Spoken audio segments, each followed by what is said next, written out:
yang ada di lagu Barcelona. Iya, seperti udah sering kali saya ceritakan, Barcelona itu sebetulnya ada dua peristiwa. Ya. Peristiwa pertama, saya di Barcelonanya benar, ya, mengalami pesta kotanya benar. Ketika itu Barcelona terpilih jadi kota Olimpiade 92, waktu itu tahun 87, dan pesta kotanya pesta. Saya belum pernah melihat pesta kota yang begitu meriah, begitu apa ya, indah gitu ya. Ya indah lah ya, perempuan Spanyol kan cantik-cantik. Perpaduan Asia, ada Arabnya, ada Eropanya gitu ya. Jadi ya diajak gitu, dansa gitu. Nah itu membawa ekspresi yang begitu rupa, makanya kayak depannya Barcelona itu dari situ, dari keceriaan itu yang menginspirasi saya mendapatkan melodi itu. Nah kemudian itu satu cerita yang lain adalah cerita di mana saya mengikuti summer course di Barcelona, summer course di bidang pertelevisian, broadcasting, di mana suatu hari saya juga kadang-kadang masih mengajar broadcasting. Ada dua teman saya, yang satu perempuan orang Inggris, yang satu Filipina laki. Di momentum itu, di momentum 4 bulan summer course mereka saling jatuh cinta gitu, pacaran lah ceritanya di Spanyol. Nah ketika kita udah selesai summer course mesti pulang kan, mesti pisah. Nah yang perempuan ini mesti pulang ke Inggris, yang laki mesti pulang ke Filipina. Buat si perempuan nggak masalah, ya udah selesai, asmaranya selesai. Tapi buat si yang laki masalah. Nah saya mendapat inspirasi bahwa cinta di pandangan orang Timur dan orang Barat itu bedanya banyak. Cinta di pandangan orang Barat itu adalah sekedar follow up dari satu relationship saja gitu, dari satu hubungan sebagai kelanjutan dari hubungan gitu. Tapi kalau di orang Timur cinta itu ada sakralnya, sehingga tidak mudah untuk melepaskan cinta, memutuskan cinta itu nggak mudah buat orang Filipina, buat orang Asia. Nah itu yang saya padu menjadi cerita lagu Barcelona. Jadi nasib gadis saya nggak tahu. Saya ingat namanya Susan. Si lakinya namanya Alfredo, orang Filipina. Nah si Susan ini saya nggak tahu, udah nggak pernah ketemu, nggak pernah kontak. Jadi saya nggak tahu nasibnya gimana. Moga-moga Susan bahagia. Oke, lanjut dulu ya.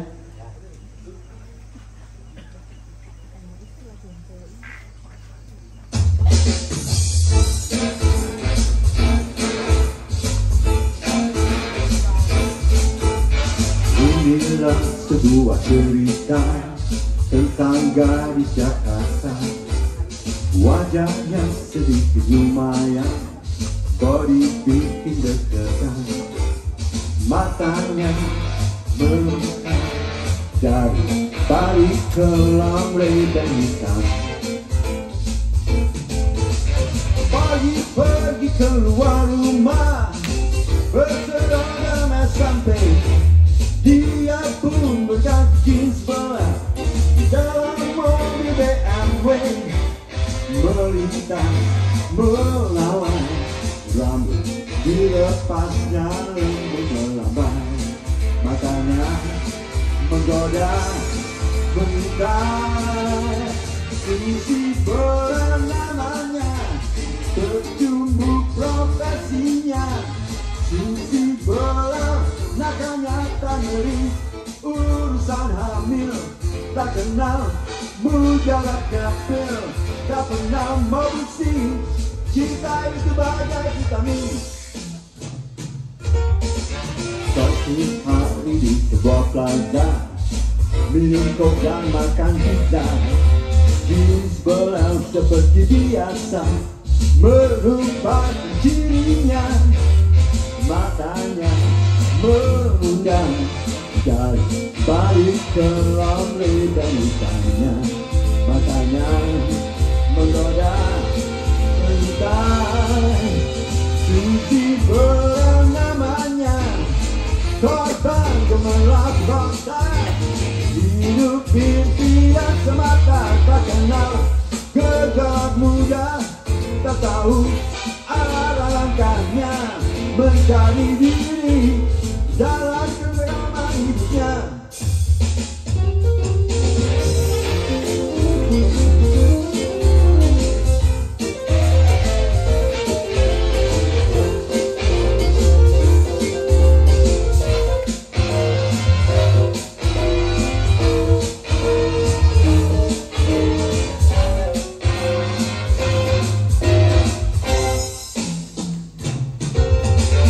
Seorang laki-laki tua datang dan menggodanya, namun tak seperti biasa. Susi tampak tak berdaya, karena tak terduga pria itu tiada layaknya. Sungguh berlari menangis, Susi namanya, berjumbu profesinya. Susi nakanya tak ngeri, urusan hamil tak kenal menjawabnya pil, tak pernah mau pusing. Cinta itu badai, Susi namanya, korban gemerlap kota. Hidup impian semata, tak kenal gedor muda, tak tahu arah langkahnya, mencari diri dalam kegelapan hidupnya. Oh Susi.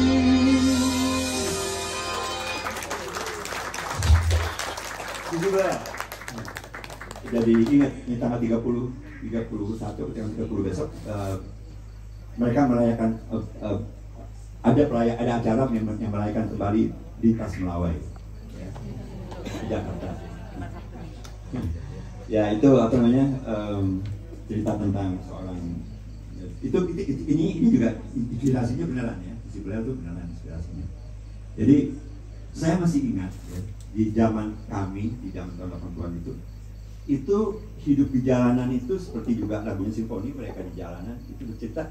Karena gini, mereka hidup tuh bukan anak jalanan dalam arti kata yang biadab gitu ya, bukan, tapi sophisticated gitu. Mereka bergaya gitu. Saya ingat banget inspirasinya nih, Susi Beliau ini sebetulnya ada seorang gadis namanya Tara ya. Si Tara ini nggak tahu datang dari mana ya, datang selalu mobilnya bagus, BMW gitu ya, dia selalu pakaian hitam, pakaian hitam ketat kulit gitu, terus kukunya tuh gotik banget pokoknya, kukunya tuh panjang-panjang itu dicat hitam terus dibolongin. Nah dibolongin dipasangin lantai-lantai, jadi dia sambil tidak sambil ngomong magis gitu magis gitu. Nah kita nggak tahu siapa dia, kita cuma tahu namanya Tara, kita nggak tahu dia datang dari mana, keluarganya siapa.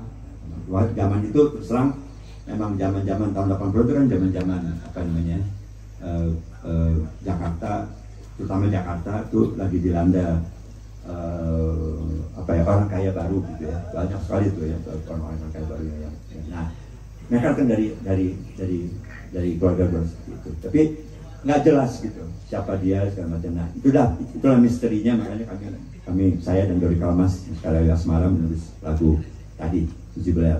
Lagu ini kenapa saya sertakan di program kali ini, karena saya baru membawakannya kemarin bersama Adito Pramono ya. Adito juga gaya musiknya seperti itu gitu. Jadi saya ketika main sama Adito, saya membawakan Susi Beliau dan Lepas Kontrol yang memang musiknya bergaya seperti Adito sekarang. Dan Adito terus terang mengaku pada saya bahwa dia memainkan musik swing. Kenapa? Karena dia terinspirasi oleh Paris.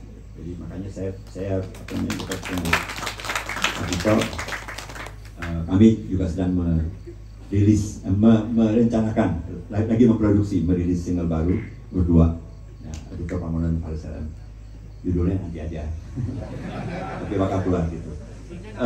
Ya apa namanya, buat saya kerja dengan milenialis itu adalah pentingnya kolaborasi, selalu penting, baik dengan senior maupun junior, karena ketika kolaborasi itulah kita saling bertukar ilmu ya.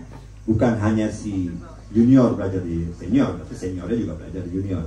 ketika saya bekerja dengan The Sigit misalnya, Malik ya, Essentials, ya, segala macam.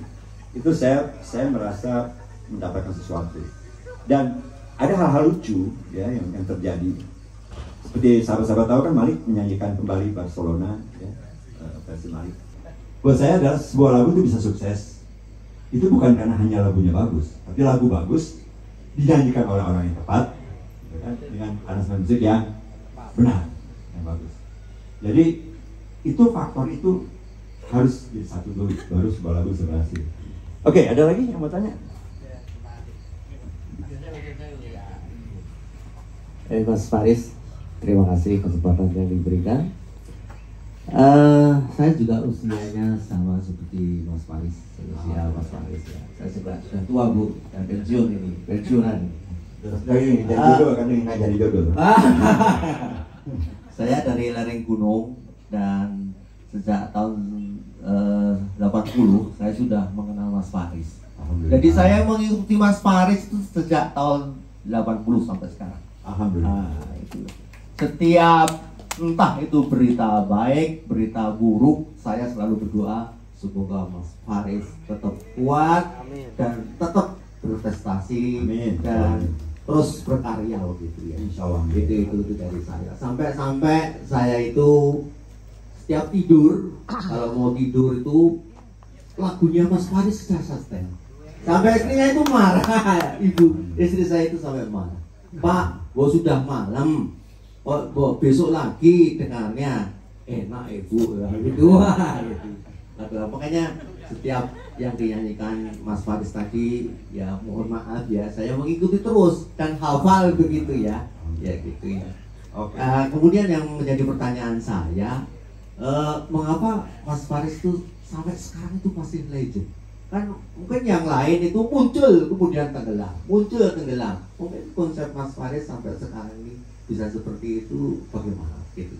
Oke, terima kasih. Saya nggak tahu sebetulnya, terus terang aja.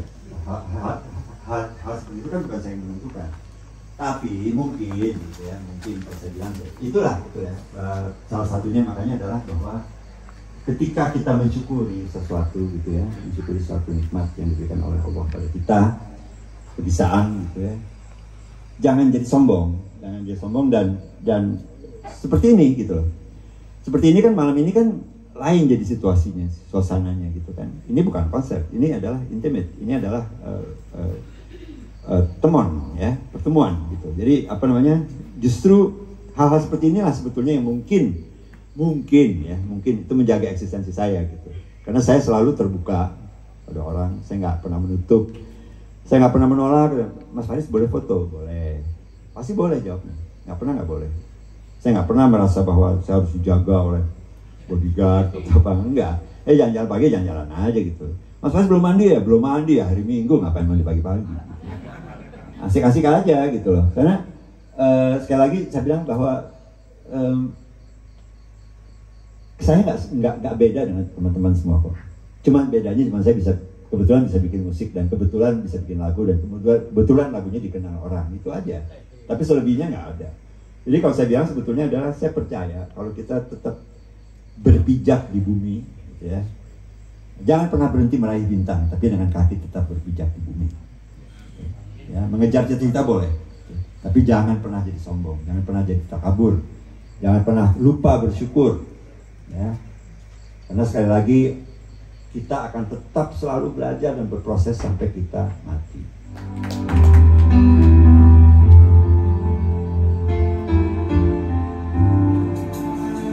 Kala sirna cahaya pelita di hamparan padang hidup manusia, kau biarkan tanganmu terbuka menjabat penuh ramah di dalam damba harap dan cita. Bila kelak berselimut ceria lingkaran temaram hidup yang nyata, tercipta kubah nestapa penuh nista dan dusta, bawah kepalsuan yang ada. Ku ingin semua terhapus, membau di alam semesta, menatap tajuk kurnia sinarmu, melukiskan kata harumnya nirwana.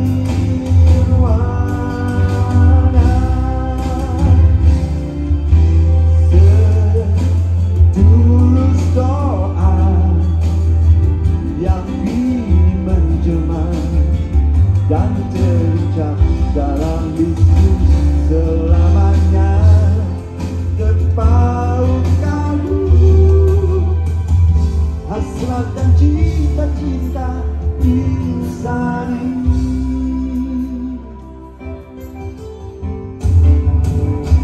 Biarkan berselimut ceria lingkaran temaram hidup yang nyata,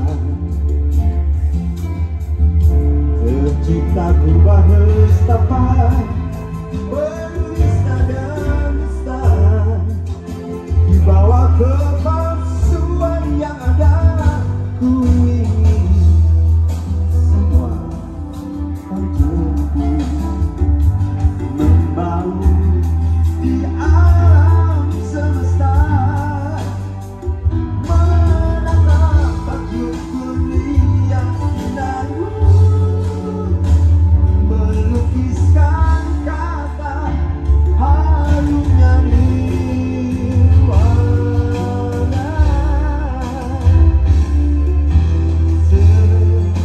Setulus doa yang kini menjelma dan terucap dalam bisu selamanya, terpaut kalbu hasrat dan cita-cita insani.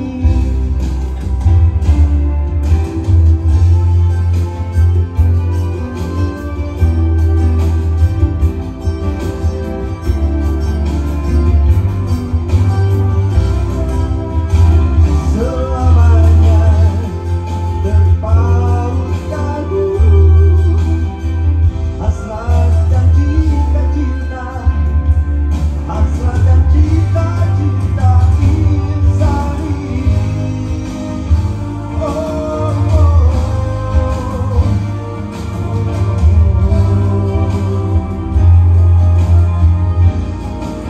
Cita insani. Yeah, yeah. Oh.